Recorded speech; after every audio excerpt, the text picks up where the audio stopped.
शुरू करेंगे खबरों का, जहां हरियाणा की टोहाना विधानसभा सीट से बीजेपी उम्मीदवार देवेंद्र सिंह बबली का चुनाव प्रचार अभियान लगातार जारी है। देवेंद्र बबली ने आज विधानसभा के कई गांवों में सदस्यता अभियान भी चलाया। इस दौरान बड़ी संख्या में पार्टी के लोगों ने सदस्यता भी ग्रहण की। मौके पर देवेंद्र सिंह बबली ने लोगों से अपील करते हुए कहा कि पिछले 5 सालों में टोहाना विधानसभा में जो विकास हुआ है उसे आगे बढ़ाना बेहद जरूरी है। देवेंद्र बबली ने यह दावा भी किया कि इस बार भी जनता उन्हीं का साथ देगी। देवेंद्र बबली ने इस मौके पर टोहाना विधानसभा में मौजूद अनाधिकृत कॉलोनी को रेगुलर करने का भी वादा किया। हमारे संवाददाता प्रणय शर्मा ने खास बातचीत की है देवेंद्र सिंह बबली से। टोहाना से बीजेपी उम्मीदवार देवेंद्र बबली लगातार जनसंपर्क अभियान चला रहे हैं। देवेंद्र, आज आप दीवाना गांव में पहुंचे हैं और हमने देखा कि बड़ी संख्या में सदस्यता भी बीजेपी की आपने यहां पर लोगों को दिलाई है। देखिए, हम दीवाना गांव की हमारी नूरपुर ढाणी है, इसमें आया हूँ मैं। मुझे सम्मान समारोह करके, हमारी छोटी सी ढाणी है, यहाँ सब हमारा लेबर तबका है और सब ने आज अपनी दिहाड़ी खेतों का काम छोड़ के मेरा सम्मान समारोह किया है। मैं स्वागत करना चाहूँगा। और आप देख रहे हैं जनभावना, टोटल जनभावना ये कहती है कि जो सम्मान और प्रगति की राजनीति करेगा हम उसका साथ देंगे। वो मैंने करके दिया, इसलिए आज पूरा टोहाना हल्का कह सकता हूँ, मेरे टोहाना हल्का का हर गाँव कह सकता हूँ, हमारा जाखड़ मंडी या टोहाना शहर का हर वार्ड की बात करूँ, 36 बिरादरी के जो लोग हैं वो आज हमारे साथ खड़े हैं। और आज और भी सदस्यता अभियान है, जमालपुर में भी आप जा रहे हैं, वहाँ भी सदस्यता। हमारे कई गांवों के प्रोग्राम है, आज सदस्यता अभियान है, सम्मान समारोह है, लोग जुड़ रहे हैं जो हमारे भारतीय जनता पार्टी के हैं, वो लोग भी हमारे साथ कनेक्ट करके और चुनाव को संभालने में लग गए हैं।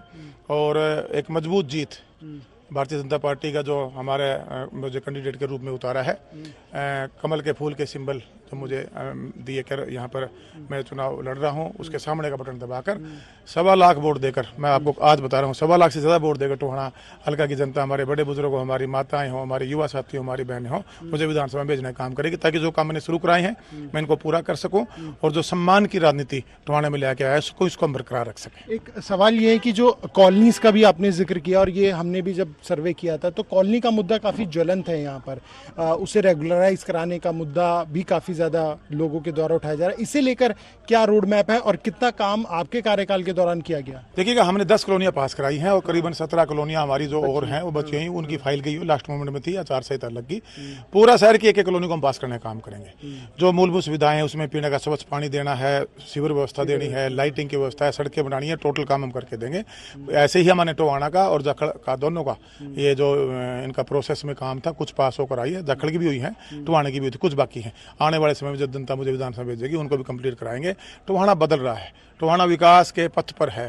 2600 करोड़ की डेवलपमेंट हम टोहाना में लेकर आए हैं। ये सवाल इसलिए किया क्योंकि इन कॉलोनीज में काफी बड़ी संख्या में हैं जो लोग रहते हैं, जो रोजाना यहाँ से अपना जीवन यापन कर रहे हैं। देखिएगा, ये नूरपुर छोटी ढाणी थी, इसमें वाटर बक्स बना है गाँव का, उसके साथ आप देखेंगे इन सड़कों में ये पाइप दबे हुए हैं जो थोड़ी सड़कें बैठी हुई है। मतलब यहाँ हमें 4, 5, 6 सुविधाओं की जरूरत थी, वो 6 का 6 पैसा मैं इस ढाणी में दे चुका हूँ और इसमें सारे काम प्रगति पर हैं। समय लगेगा, आने वाले 4 महीनों के बाद अगर आप इसकी विजिट करने आएंगे आपको बदली हुई दिखेगी कॉलोनी। पैसे की हमने कोई कमी नहीं रहने दी। जो भी डिमांड हमारे क्षेत्र की कॉलोनियों की थी या हमारे शहर की कॉलोनियों की थी या हमारे गाँव में थी, वो हमने पैसा ला कर देने का काम किया। जोड़ों की खुदाई आप हर गाँव में चली हुई है, वाटर बक्स हर दूसरे तीसरे गाँव में हमने बनवाने का काम किया एज पर डिमांड। लाइब्रेरियाँ भी हमने काफ़ी बनवाई, काफ़ी और हम बनवाने जा रहे हैं। जिम जहाँ एज पर डिमांड हमारे क्लब थे, यूथ क्लब, उनको हमने देना काम किया है। फिरनियों का काफ़ी काम पेंडिंग काफ़ी हुए हैं, कुछ परसेंट बाकी उनको आने वाले समय में कराएंगे। तो कामों की और फंड की मैंने कोई कमी नहीं छोड़ी विधायक और मंत्री होते हुए। और टोहाना के अंदर विकास अभी पिछले जो मुझे 5 साल मिले इसमें, इससे पहले 35-45 साल तक लोग चंडीगढ़ के चक्करों में अपने टायर के साथ थे, बेचारे तेल फूकते थे, वो काम नहीं होता था। किसी गाँव में 20-50 लाख की अगर कोई ग्रांट आई भी 5 साल में तो उसके 50-20 लाख की ग्रांट के चक्कर में 1-1.5 लाख रुपए तो लोगों को तेल फुकाई हो जाती थी, उनकी टायर के साथ हो जाती थी। और उसके बाद आपका कहना है कि अब आप टोहाना में ही रहते हैं, चंडीगढ़ नहीं मिलते? नहीं, मैंने तो चंडीगढ़ की जो ताकत है मेरे टोहाना क्षेत्र के, टोहाना से यहाँ हमने चंडीगढ़ बनाया है। मैंने चंडीगढ़ के चक्कर नहीं कटवाए, मैंने लोगों को टोहाना में वो सारी फैसिलिटी दी जिससे वो आसानी से आगे अपने काम करवा सके और उनका जनप्रतिनिधि बिना किसी बीच के दलालों के सीधे उनसे मिल सके और जो उनका मूलभूत सुविधाओं के अलावा चाहे इंडिविजुअल काम थे उनको हम पूरा करवा के दे सके। चलिए, हमसे बात करने के लिए बहुत बहुत शुक्रिया। देवेंद्र बबली जो लगातार जनसंपर्क अभियान में जुटे हुए हैं और वो दावा कर रहे हैं कि टोहाना से एक बार फिर उन्हीं की जीत होगी। कैमरा पर्सन मुकेश के साथ प्रणय शर्मा, टोल टीवी, टोहाना।